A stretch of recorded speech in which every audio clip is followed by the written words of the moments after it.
Я думаю, что лучше сотрудничать с Россией, потому что Россия большая, огромная, богатая страна. И более, чтобы теплые отношения были с Америкой. Я думаю, что с Россией и с этим, с Казахстаном, и с Узбекистаном.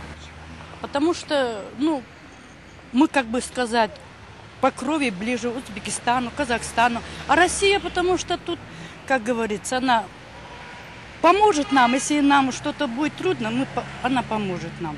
Прежде всего, у нас очень много общего и в историческом плане, и в культурном плане. Нас объединяет не просто язык бывший Советского Союза, но и образование.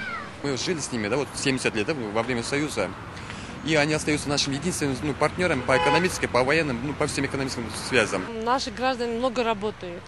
Рабочие места там больше, конечно, есть рабочие места, я так думаю. А у нас не хватает рабочих мест. Я думаю, с Россией. Потому у нас многие жители Киргизии едут в Россию, там на работу.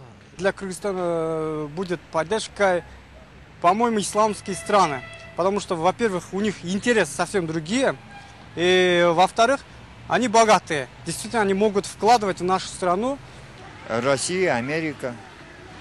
Потому что они богатые и сильные. Самый близкий наш сосед Китай. И развивается хорошо, перспектива есть. Если будем с ними дружить, я думаю, нам неплохо будет.